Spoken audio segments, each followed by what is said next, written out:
अस्सलामुअलैकुम, welcome back to जायका अपने kitchen का। तो फिर से आज मैं एक नई रेसिपी के साथ आई हूँ। उम्मीद है मेरी ये रेसिपी आप सबको अच्छी लगेगी। कोई भी इन पापड़ को बहुत ही आसानी से बना सकता है। 1 कप चावल के आटे से हम पापड़ बनाएंगे। 1 कप चावल के आटे से लगभग 60 से 70 पापड़ बनकर तैयार हो जाते हैं। तो चलिए बिना देरी के हुए इस चावल के आटे के पापड़ को बनाना शुरू करते हैं।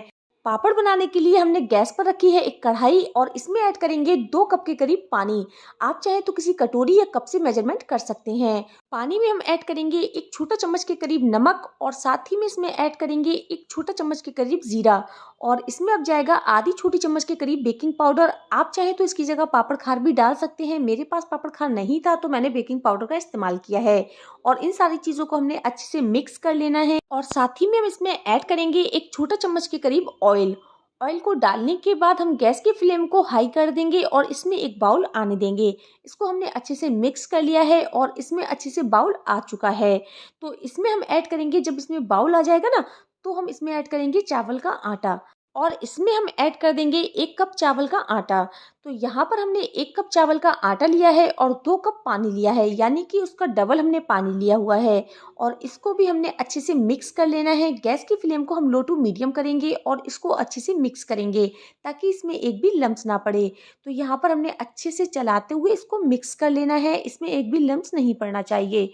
और इसको अच्छे से मिक्स कर लेंगे ताकि इसमें एक भी लम्स ना रहे। इसको अच्छे से मिक्स करने के बाद गैस की फ्लेम को हम ऑफ कर देंगे और इसको कवर करके हम 5 मिनट के लिए रख देंगे ताकि चावल का जो आटा है वो अच्छे से स्टीम हो जाए।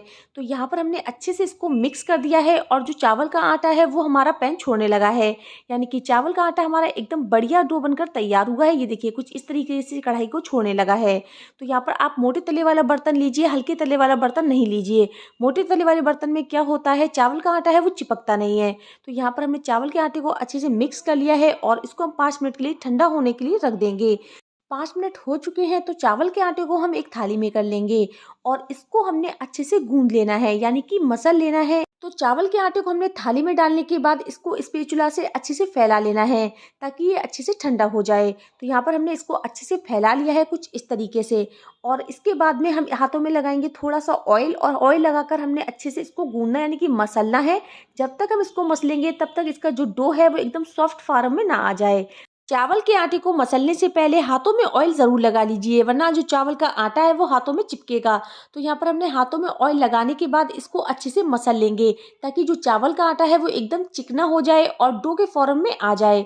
तो यहाँ पर हमने अच्छे से इसको मसलते हुए एकदम डो की फॉर्म में ले आना है। तो यहाँ पर जो चावल का आटा है वो एकदम चिकना और डो की फॉर्म में आ चुका है और इसको हम 4 पार्ट में डिवाइड कर लेंगे। तो यहाँ पर हमने कुछ 5 लोई काटी है, लेकिन इसको हमने 4 पार्ट में इसको डिवाइड करना है। तो यहाँ पर हम इसको इस तरीके से हाथों से अच्छे से इसकी लोई बनाकर तैयार कर लेंगे। जैसे कि हम रोटी बनाते हैं, आटे की लोई बनाकर तैयार करते हैं, ठीक उसी तरीके से हमने इसकी लोई बनाकर तैयार कर लेनी है। तो यहाँ पर हमने कुछ इस तरह से इसकी बॉल बनाकर तैयार कर ली है। ठीक इसी तरह से हमने सारी बॉल्स बनाकर तैयार कर लेनी है। और जो हमारा चावल का आटा है वो एकदम चिकना गूंदकर तैयार हुआ है। तो इस तरह से हमने 4 बॉल बनाकर तैयार कर ली है। चारों बॉल हमारी एकदम बनकर रेडी हो चुकी है और इसके हम बनाएंगे बड़े। जैसे कि हम बड़े बनाते हैं ठीक उसी तरीके से हमने इसको अच्छे से प्रेस करके और बीच में हम इसके उंगली से होल कर देंगे ताकि जो बड़ा है वो कुछ इस तरह से बनकर तैयार हो जाए। तो यहाँ पर आप देख सकते हैं हमने हाथों से हल्का से इसको प्रेस कर दिया है और बड़े की जैसे हमने इसको बनाकर तैयार किया है। और इसमें हम होल इसलिए करेंगे ताकि ये अच्छे से अंदर से स्टीम हो जाएगा।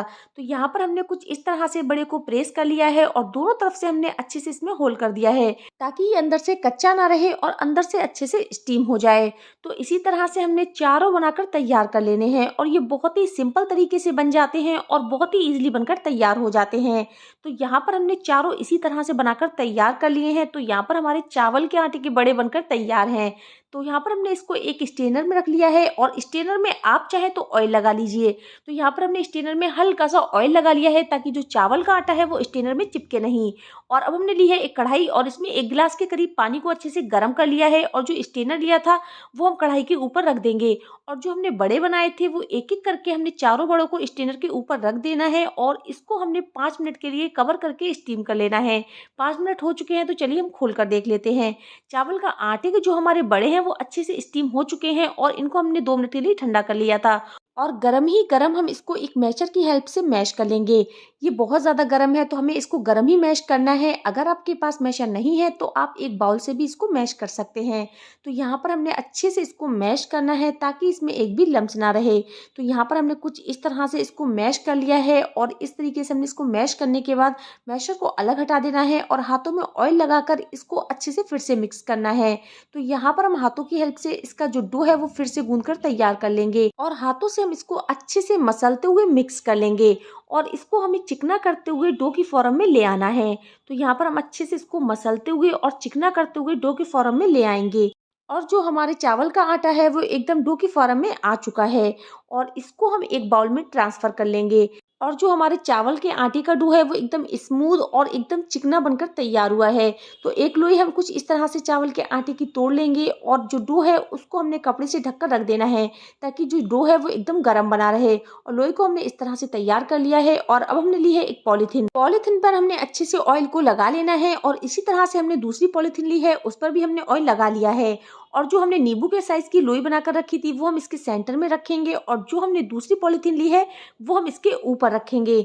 और रखने के बाद हमने कुछ इस तरह का एक बाउल लिया है और उसको हमने इस तरीके से प्रेस करना है। आप चाहे तो पापड़ को अपने हिसाब से कोई भी शेप दे सकते हैं, पापड़ को छोटा या बड़ा कोई भी शेप दे सकते हैं।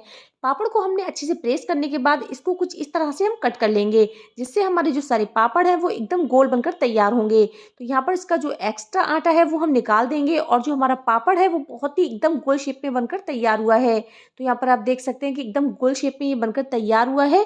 तो यहाँ पर हम इसको एक पॉलीथीन पर पलट देंगे। तो यहाँ पर हमने ऑयल लगा लिया है एक पॉलीथीन पर और जो हमने चावल के आटे का पापड़ बनाया था वो हम इसके ऊपर हल्का सा प्रेस करके छोड़ देंगे। ये बहुत ही ईजिली बनकर तैयार हो जाते हैं। बस आपको लोई लेनी है और उसको एक पॉलीथीन पर सेंटर में रखना है और इसको दूसरी पॉलीथीन में कवर करके आपको बाउल से इसको प्रेस करना है। तो यहाँ पर आप चाहें तो इसको ऐसे भी शेप दे सकते हैं लेकिन इस तरह से इसकी जो शेप है वो गोल आएगी। तो यहाँ पर हम इसको कट कर लेंगे जिससे हमारे जो सारे पापड़ हैं वो एक साइज में बनकर तैयार होंगे और इसका जो एक्स्ट्रा आटा है वो हम बाहर निकाल लेंगे। तो यहाँ पर आप देख सकते हैं कि चावल के आटे के पापड़ बनाना कितना आसान है और ये बहुत ही इजीली बन जाते हैं। तो यहाँ पर हमारे 1 कप चावल के आटे से लगभग 70 पापड़ बनकर तैयार हुए हैं और इनको हमने धूप में फैला दिया है। तो धूप में अच्छे से फैला लेना है, आप चाहे तो इनको पंखे की हवा में भी सुखा सकते हैं।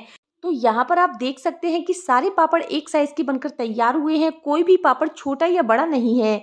तो यहाँ पर जब ये पापड़ एक साइड से सूख जाएंगे, ये देखिए कुछ एक साइड से इस तरह से ही सूख चुके हैं, तो इसको हम दूसरी तरफ से पलट देंगे ताकि ये दोनों साइड से अच्छे से सूख जाएं। तो यहाँ पर आप इस बात का ध्यान रखिएगा कि पापड़ एक तरफ से सूख जाए ना तो आप दूसरी साइड से इनको फैला दीजिए ताकि ये दोनों साइड से अच्छे से सूख जाए। तो यहाँ पर हमारे पापड़ एक साइड से सूख चुके हैं तो इनको हम दूसरी साइड से पलट कर सुखा लेते हैं।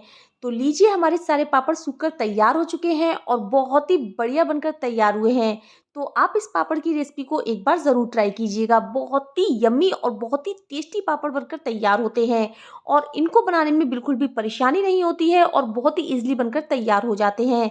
तो पापड़ हमारे कुछ इस तरह से बनकर तैयार हो चुके हैं। आपको हमारे पापड़ की रेसिपी कैसी लगी आप अपना कमेंट करके हमें ज़रूर बताइएगा। तो यहाँ पर हम इनको फ्राई कर लेते हैं। एक कढ़ाई में हमने ऑयल को गर्म कर लिया है और पापड़ एक एक करके हम इसमें डाल देंगे।